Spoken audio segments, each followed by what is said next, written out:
Well, Chiefs fans, we did it again. We snatched victory out of the hands of the Cincinnati Bengals. And while they're still, as of right now, whimpering and crying and bitching, we stand firm as what is becoming a dynasty, if it isn't already. That's right. We only won by one. And the rumors are swelling that we have the refs in our pockets, that we are paying them off. But if anybody out there watched that game, there was a lot of missed calls on the Bengals. And it is what it is. You can't expect referees to be perfect every time. We hope that they will be, but they never seem to be. Yes, I saw face masks on Pacheco. Yes, I saw pass interference on Rice long before that final play. No call. But you don't see the Bengals fan running around bitching and complaining about that now, do you? Hell no. But it is. It's football. It's imperfect. Sometimes you win, sometimes you lose. And for 30 years, I watched us lose. And for the past 7 years, I've watched us win. And it feels so good to be the most hated team in the NFL. I am your host, Golden Jay, hanging out solo for this episode. The Chief is a little under the weather, so he's not going to be joining me this evening or today or whenever you listen to this podcast. So it's just me. Gonna chat up about this game. Gonna chat up a couple things that's going on, and it probably will be a shorter episode. Not a lot of back and forth and talking about different things. Just me giving my opinion on what has transpired since Sunday's game. And to finish off, I have a few comments to our friends over at the Call Guys. But let's get started, all right? Breaking news, in case you haven't heard, Isaiah Pacheco did have a fractured tibia during the Bengals game. And if you saw that hit and that bend around, I'm surprised he didn't have some sort of terrible knee damage. So we're feeling pretty lucky that it's just a fractured tibia and that those guys can go in and get that fixed up, cleaned up. And let's get that boy back as soon as he is ready to come back. But in that whole grand scheme of what's going on, that leaves us down a running back.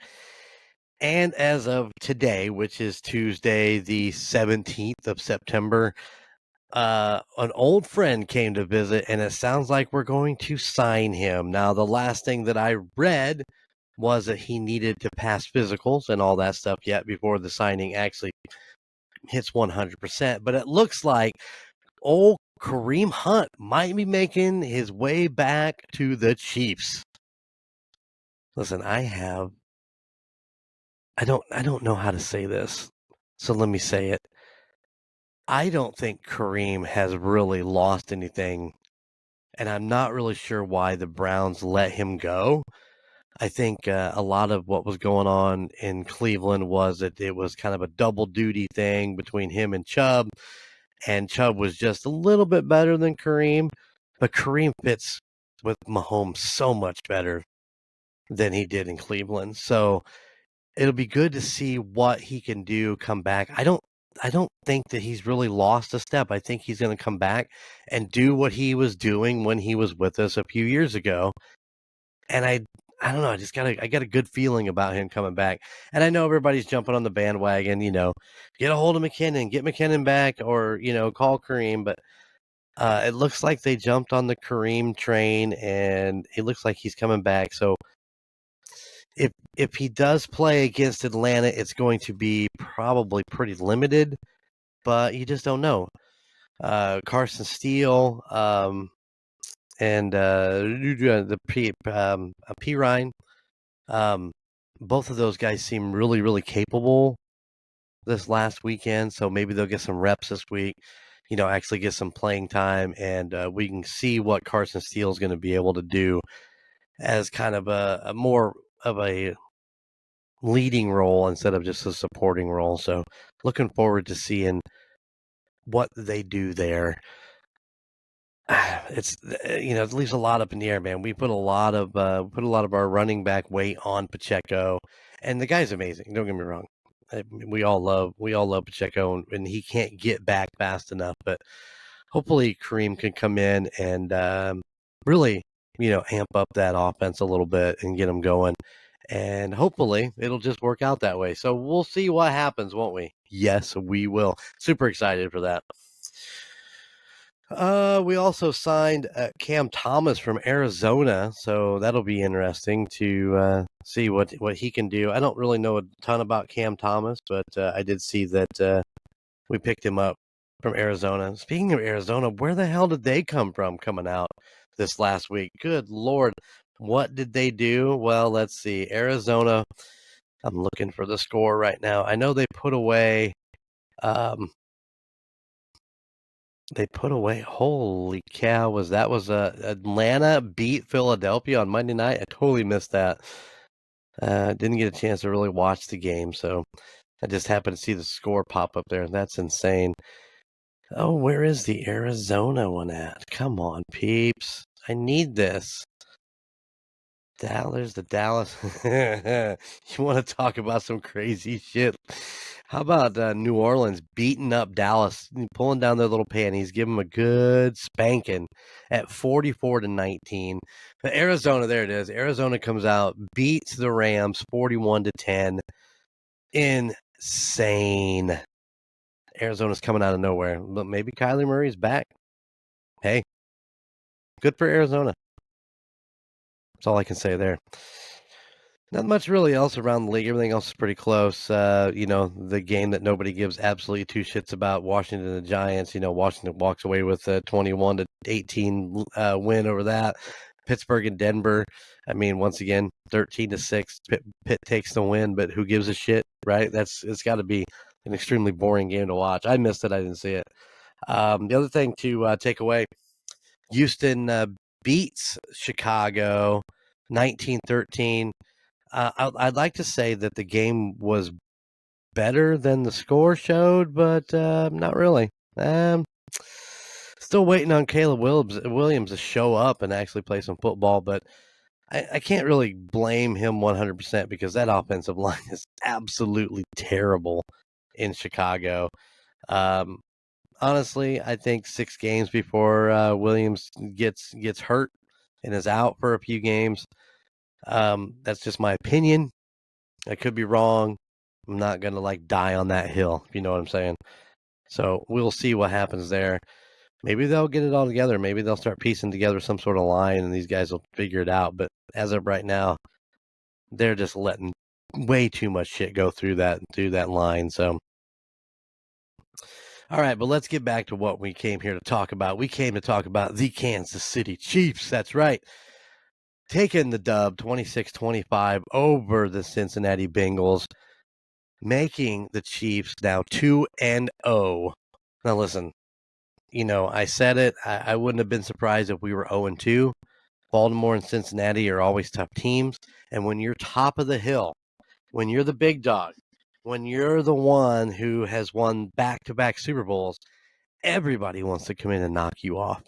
And that is exactly what everybody's doing. They are coming in with their A game. That's right. Everybody pre-plans weeks in advance to play the Chiefs. How are we going to stop Mahomes? And the Bengals are no different. I mean, the Bengals are a solid team. They got a lot of weapons. They got a lot of fucking crybabies. That's true too. Let's break it down a little bit. Patrick Mahomes went 18 for 25 for 151 yards, 2 tutties, and 2 interceptions. That hurts right there, man. He's forcing the ball. We're getting back to where we were at when Tyreek was there. We got Xavier Worthy, who's a speedster, and we just want that deep, big play. So Pat is trying to shove that ball into places that doesn't need to be shoved into. Let's go back 5 yards at a time. And if the opportunity shows up where it looks like he can get free, then take it. But let's quit trying to shove that ball in there. Good Lord. It's just not right. So yeah, Patty went 151 yards. Not really an amazing day there. Isaiah he had 19 carries for 90 yards, which gave him about an average of 4.7. His longest was 11 yards. The man churns and burns, baby. Good God. Of course, Pat comes in second with 4 rushes for 29, with Steele coming in at 7 for 24, and so on forth down the road there. Rashid Rice showed up again this week, having a really decent game. Went 5 receptions for 75 yards, a tutty. His longest was 44. Justin Watson showed up with 2 receptions for 22 on 2 targets. I mean, Justin Watson was picking fucking balls out of the middle of the air like unbelievable. Isaiah went 5 for 21. Worthy went 2 for 17. Jared Wiley comes in 1 for 7 on 1 target. And I think that 1 target's important because they're not really throwing the ball his way. But he is a rookie coming in. You know, we picked him up, and they're really excited about him, but I think they're kind of breaking him in really slow. Yeah. P. Ryan 1 for 3. Travis 1 for 5. Wanye Morris. There you go, ladies and gentlemen. Wanye Morris 1 for 1. 1 touchdown. Longest run was a yard. If you guys missed it, man, it just reminded me so much of, if anybody's ever watched The Replacements, the movie with Keanu Reeves. John Madden and Pat Summerall did all of the commentary in there for that movie, and they talked about the big man making scoring a touchdown. And John, I could just hear John Madden in there in my head going, "Pat, you know what I like about a big man scoring a touchdown? You get a big man dance." And it's just, you can just hear Madden saying that. It's pretty crazy. We did have 1 fumble by Carson, and we can talk about this, but I think that Andy did a great thing by feeding him the ball almost immediately after the fumble. After, I think it was the next series, him getting in there, giving him the ball back, and telling him, it's okay, it happens. Just get back out there. Let's build, get that confidence built back up. And he did a great job after that. He's got to work on his ball security a little bit better, because I noticed that even after that fumble, he still was kind of sticking that ball out, and those guys are looking for that. The defenses all over the league are looking for that. You need to tuck that thing while you're in traffic, and keep it secure the whole entire time. Carson's his first touch in the first quarter with about 7:18 left was just amazing. His running and building. That was probably, I want to say that was probably his longest one at 9 yards, but it was just a churn and burn, man. He just starts plowing through people like crazy. And I think that's why him and Pacheco work so well together. I think at 1-2 punch, because they're not afraid to get in there and just pound the damn ball and just take it to the house. And it's good to see it. I mean, I like that hard-nosed football. And Carson Steele's going to be able to bring it. Of course, Indiana boy. Gotta love an Indiana boy. So, also, what else we got going on? I've been taking notes while watching the games, because I want to make sure that I get everything on here. The amazing catch and run by Rice in the second with 8 to go. Pass interference on McDuffie was called in that second. I don't believe that. Of course, I got the face mask on Pacheco and the pass interference on Rice. These are no calls in the first half. How are we have the refs in our pockets if those are no calls? If we had money in all that, then listen, we would have had those calls right up front. So yeah, that's just the way it is. We don't have that, people. Get over yourselves, fucking whine ass motherfuckers. Of course, the opening drive of the second is when Wanya Morris picked up that touchdown, which is so good. It was so good. Burton's big play for Cincinnati. Oh, what did I write? This is why I am. Oh, okay. So Burton had a really good play for Cincinnati, and he burned our secondary. And this is, man, I hate that Snead's not there. I love McDuffie. I think McDuffie's jersey is my jersey for this year. I think that's the one that I'm going to pick up and wear proudly when I get out to Kansas City in November. And McDuffie played balls out. I mean, he took on that whiny, cryy, bitchy motherfucker Jamar Chase and shut his ass down. And that's why he was all pissy and frustrated the whole entire game. Was because he, you know, didn't get anything caught thrown his way. So he's done. All he can do is just whine and bitch. And to be honest, ladies and gentlemen, I think he should have been thrown out of the game for basically. He didn't necessarily spit in the referee's face, but damn close to it. Getting right up there and telling them that they're not doing their job right to their faces. If that didn't draw a flag, it should have, and it did. But he should have been ejected from the game because that's just uncalled for. When your quarterback has to grab you and pull you away, then there's something wrong. You've got anger issues, my friend.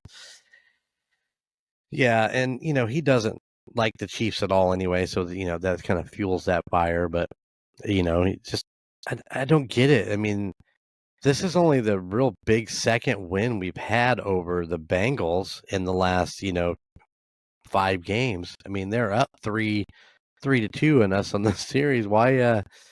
In matches, I don't know why he's so frustrated. You beat us all the time anyway, so. Why are you so pissy, you whining little shit? Gah! But there you go. Yeah, the Jamar, 4 receptions, 35 yards on 5 targets. Yeah, he had a piss poor day, and you know what? Good for him. Once you go back and just ask for more money, you fucking whiner. Of course, McPherson misses the PAT, which obviously could have kept the game tied. These one little points here and there, you never know what's going to happen. Of course, we Chiefs defense with a Burrow sack and fumble. Oh, that thing was great. The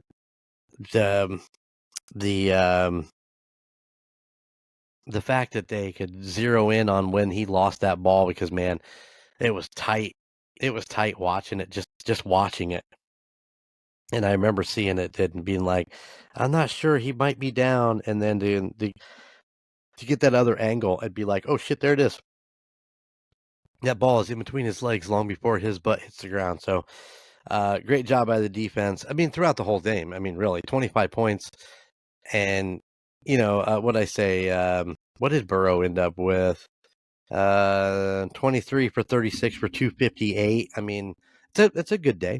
Can't argue with that. He had 2 touchdowns, no interceptions, but he was just shut down. I mean, they shut down Jamar, and it's a beautiful thing.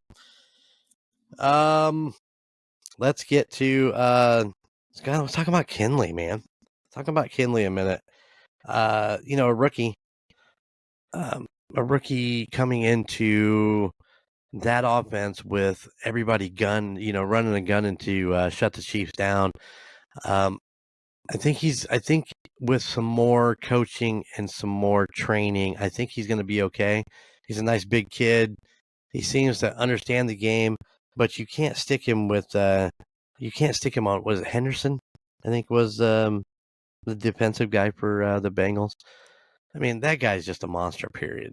And to put him on a rookie or put a rookie on him is not really fair. So you gotta just keep working with him. Don't give up on him. Hendrickson, not Henderson. It's Hendrickson. So I mean, he had 2 sacks on the day. You got to hand it to him. The guy's good. He ain't no Derek Thomas, 7 sacks in a single game, got a guy, but, what are you going to say? Oh, there you go. We did did we end up with 3 sacks on the day? Looks like it. Looks like Jones got a half, Wharton got a half, Karlaftis and Dana both got a half. Nobody got a what? Yeah, that's right. Shamari Connor got that really big one from the side. Yeah, he came out of nowhere, took Burrow down. Can I say a few things about Burrow's hair? I mean, what is he shooting for there? He's a professional football player with highlights. I mean, really? Come on, man. Come on. You can take that out. Just go back to your natural hair. It'll be fine. Yeah, I think you guys are all thinking that too, ain't you? Yeah, I know you are. Like I said, Pat threw a couple interceptions. It is what it is. I think, like I said, he's trying to force it. But that final drive, just edge of my seat. Damn, guys, you're gonna give me a heart attack. I mean, this is my life here that we're talking about, and you guys are stressing me the fuck out on these games. But that's 2 down, and probably 2 of the biggest. Well, when you look at the schedule at the beginning of the year, this is what I thought. It's like these first 2 games out the gate are just going to be the biggest games of the season, and they've been really, really good games. I mean, the Ravens. I mean, as much as I fucking hate Lamar Jackson, and I think he's 100% overrated, and all he can do is run the ball. He's a one-trick pony. He can't throw the ball for shit. And he proved it in that final drive. Because even everybody talking about that toe, but if you go back and watch it, Lamar threw that fucking ball so high he had to go up. I mean, he's not putting it in an area where only likely can catch it. He's throwing it up and hoping his guy can come down with it. Well, fuck. When you throw it that hard and that fast and that high, you're going to be out of bounds. And with Baltimore actually losing again this week to, who did they lose to? Somebody we didn't expect, really. Who was it that they lost to? I'm filtering through my scores here, ladies and gentlemen, so you have to forgive me. They lost to the Raiders. The fucking Raiders. The Raiders. As the Raiders decided they're going to come and play ball? Is Gardner Minshew going to be the Raiders' savior? What the fuck is going on with this world? But yeah, Baltimore now being 0-2. And like I said, always, there's a lot of football left to play. There is a lot of stuff still going on. It's only the second week of this season. There's still, 15 more games to play. Definitely think that they'll turn around. They're going to be an over 500 team. They're going to be a playoff team. But the beauty of what these 2 wins for Kansas City is right now is if Cincinnati and Baltimore end up with the same record as us, then we've got tiebreakers on both of them, so we can end up with home field advantage without thinking twice about it. So I'm super excited about that. But what do we got coming up? Like I said, lots of football left. These are the 2 biggest when I looked at the schedule. I mean, this coming week we got Atlanta and then the Chargers. Man, the Saints are coming on strong this year, though. So week 5, that Monday night game at home against New Orleans is going to it's gearing up to be one fucking hell of a game. Derek Carr apparently has found his groove in New Orleans, so can't wait to see that. San Francisco is just kind of, I mean, they lost to Minnesota 23-17. I don't know whether they just had a bad afternoon or what was going on out there in San Francisco. I'm assuming McCaffrey is still out. Like I said, I didn't follow up on San Francisco, but I mean, for a loss against Minnesota, which I mean, is kind of falling apart, really. But Sam Darnold, is that right? Sam Darnold at quarterback, after their big draft pick goes down hurt in the preseason, hey, go Minnesota. Do what you got to do. We don't play it all this year, so it's okay. But yeah, just looking it over, Niners, the Raiders, the Bucks. The Bucks are looking good right now, coming out strong. The Broncos, the Bills. We do play Carolina. Back to the Raiders, and we got the Browns. The big one, I think, that really caught my eye, even just looking at the schedule coming out the gate, is that Houston game. CJ Stroud and that team are looking really, really good. But let's talk a little bit about coming up this week. With Atlanta coming out after their win, against. Oh my God! You thought I would remember this because I just talked about it, but oh yeah, the game over Philly. Let's take a quick peek at that. Kirk Cousins 20 for 29, 241 yards. Jalen Hurts went 23 for 30 for 183 yards. So once again, we need to pick up some of those yardage with Pat. So I'm looking. Bijan actually did play number 1, 14 carries for 97 yards. That's a good day for him. I mean, Bijan got kind of hosed the last year with that other coach who wouldn't want to fucking play him for some weird reason, but I don't know what that was all about. But there you go. I think I think this is a dub for Kansas City. I think they're going to manhandle Atlanta. I don't think this is going to be like the Bengals or the Baltimore game where it's going to be close. I think we're going to probably walk away plus 10 plus, something right around in there. So I'd be excited to see. Excited to sit down and watch this game. It is a Sunday night game, and it is going to be on NBC. So you can tune it in late Sunday night. That means Monday morning is going to be a fucking bitch for me. I'm going to tell you that right now. I hate late games, but we seem to have a lot of them. So, well, I'll just deal with it and get up Monday morning and go to work. Unless it's Super Bowl Sunday. If we go to the Super Bowl again this year, fuck yeah, I'm taking that Monday off. You can plan on it. Not going in at all. All right. Well, like I said, this is going to be a shorter episode. So, all right. So, Phil, if you're actually going to listen to this episode back, here it is. Where are they now, ladies and gentlemen? Let's get to it. Don't forget, you can always email us at inchiefsfanspodcast@gmail.com. Let me know what you think of the pod. What's your opinion on Pacheco or Kareem Hunt coming back? I'd love to hear from you guys. Hit me up. I always try to answer the emails and do all that stuff. So, but just give me your opinion. Let me know what you think. All right. Where are they now, ladies and gentlemen? All right. This player, born November 11th, 1968, is a former American football place kicker in the NFL. He played for the Dallas Cowboys, the Kansas City Chiefs. He also played for the Falcons and the Minnesota Vikings, but not as prominent as the years that he spent with the Cowboys and the Chiefs. But he did earn a Super Bowl ring with the Cowboys for, I believe that is Super Bowl 37, beating the Buffalo Bills. Is that part of that? Is that part of that? That's part of that whole reign of the Bills went 4 times and couldn't fucking pull the trigger, right? He played college football for Texas Tech. We all know who came from Texas Tech, right? If you don't know, go look it up. Elliott, this player attended Waco School, where he practiced football and soccer. In soccer, he was 4-time all-district selection. He's a walk-on at Texas Tech University as a sophomore. He was named the starter at place kicker, making 9 of 19 field goal attempts, which is like 47%.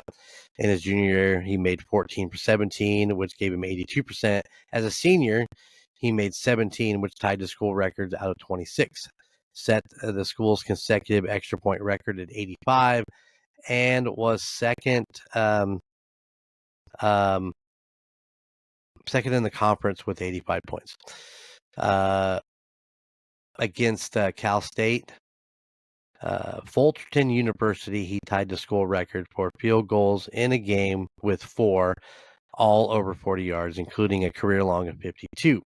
He finished the school's all-time leading scorer with 220 points, while making 40 out of 62 field goal attempts. That's 64%. Of course, like I said, he played in Dallas.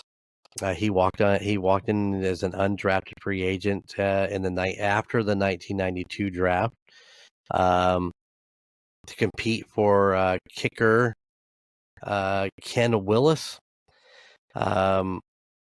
He recovered from a pulled groin muscle in training camp to be named the starter over Brad Dallohushu, who started the regular season slowly until hitting. He started the regular season slowly until hitting 13 straight field goals and registering 27 touchbacks.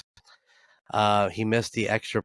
In 1993, he missed an extra point attempt in the season opener against the Washington Redskins.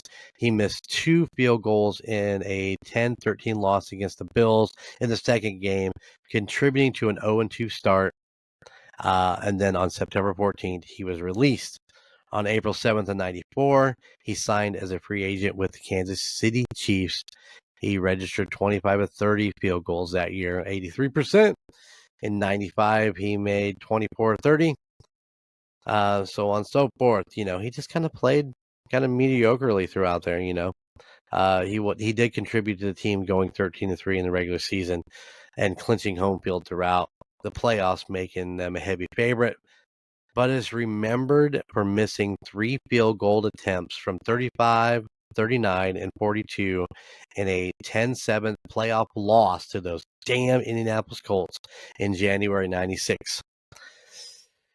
Looks like on February 16th of 96, the Chiefs decided not to make him a qualifying offer as a restricted free agent, and they let him go. On August 1st, 96, he signed with Minnesota Vikings a free agent, what was released before the season started on August 20th. This marked the end of his NFL career. So where is he now? Relatively pretty simple. He is an investment manager for Texas Farm Bureau in Waco, Texas. How about that? Ladies and gentlemen, and I blew it earlier. I know I said his last name, and I feel terrible about it. But, ladies and gentlemen, I'm talking about the one and only Lynn Elliott. Yeah, and that was what he's remembered for. He does not remember for all the clutch kicks he made or whatever, but not that he made a ton of clutch kicks, but he did all right throughout the regular season. And it's those playoff marks that everybody remembers. And I did Lynn this week because Harrison Butker, and we've talked about this in the past. Harrison Butker took a lot of slack for his speech that he made at the Catholic college, and Kansas City didn't give a fuck. They said, "Harrison, you're our kicker. Come on back home." They opened their arms. They gave him a big contract, big extension, and he deserved it. Because he pounded away a 51-yard field goal with 3 seconds left on the clock to give us that win against the Bengals. And that's what Butker does week in, week out. These close games, these ones that we throw interceptions or we have fumbles or, we just can't manage to go over 3 and out. When it comes down to it and we start making the move and we're close in the game, we can count on Butker to make these field goals and put points on the board for us. And, man, I'm super happy that Harrison Butker is a Kansas City Chief. And I hope he stays there for a long, long time. I hope he retires from there whenever he decides to step away. He's just been amazing.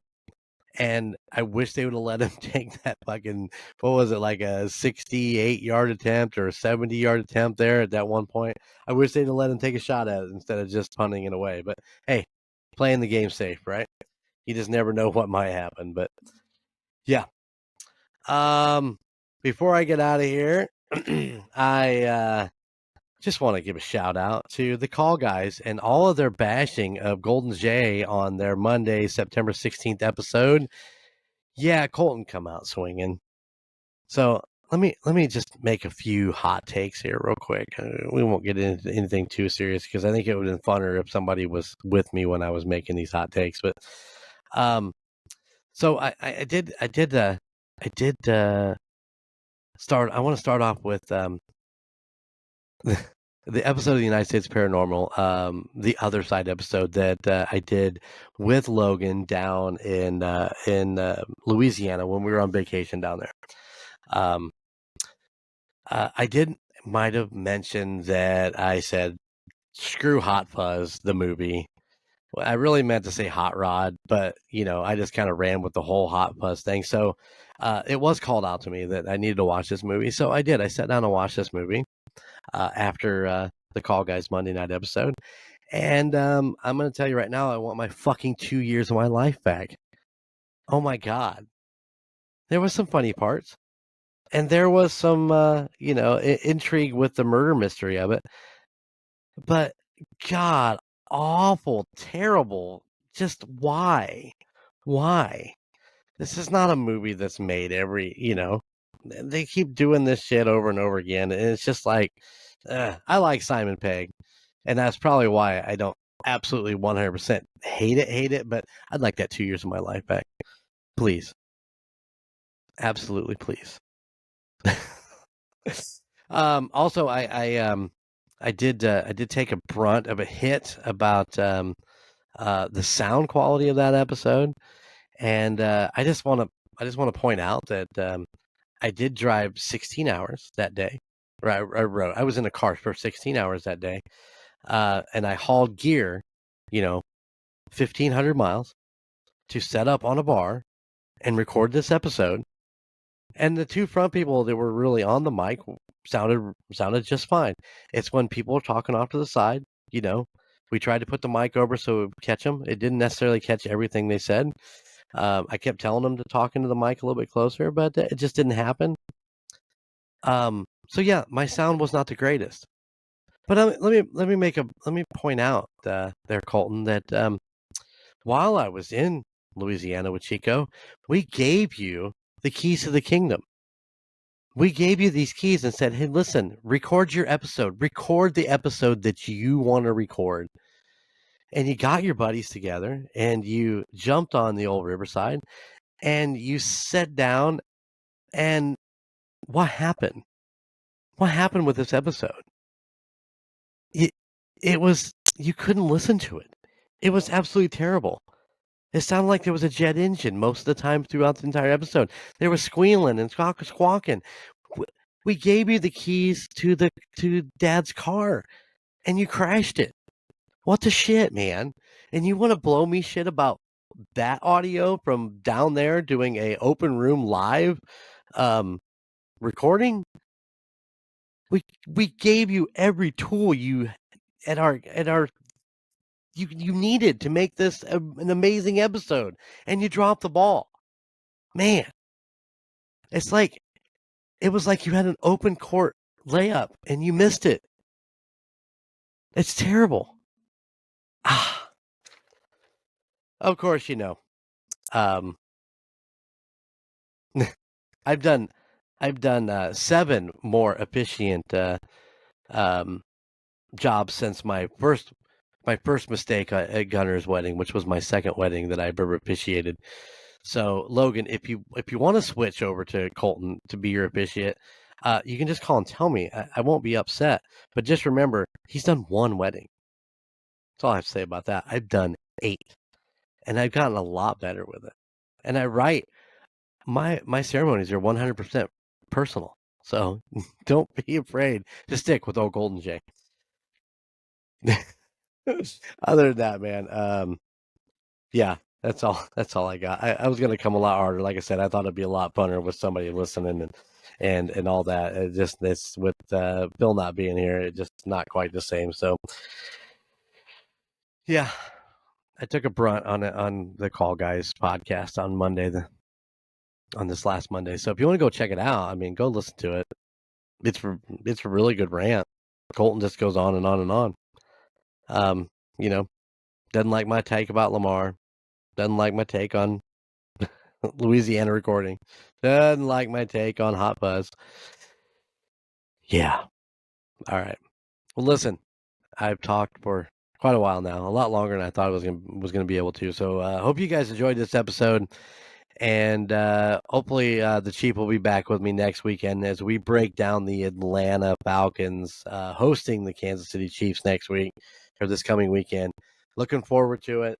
Don't be afraid to go out and check out all of the other shows in the Golden Mojo Empire, which include the Call Guys, the Golden Image Podcast, the United States Paranormal, Gridiron Kings, Golden 80s, Murdnerds, and A Quart of Books and Booze. If you want to see some write-ups on them and see some pictures of the host, go to goldenmojoent.com and go check that out. Where, we also have a merch store where you can get your cool Indiana Chiefs Fans Podcast t-shirt or pint glass or whatever else we have up there. And we have a couple other things. So go check it out. Golden Mojo ENT. And don't forget to check out our sponsor, Perfectly Picked Games at perfectlypickedgames.com. You're going to get a 20% in checkout if you just put in Golden Mojo. Can't go wrong with this. All right, guys, I'm out.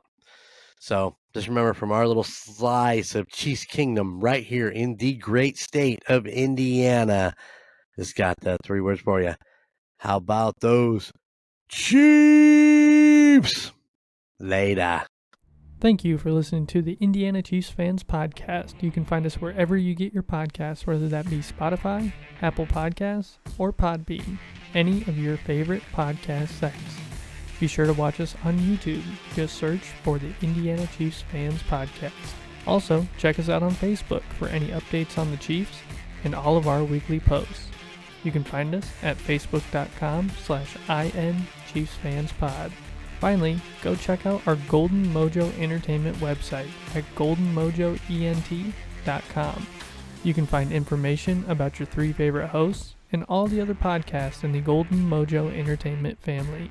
Those podcasts include The Call Guys, Golden Image Podcast, the United States of Paranormal, the Golden 80s Podcast, the Murdnerds, and A Quart of Books and Booze. Thank you for tuning in, and how about those Chiefs?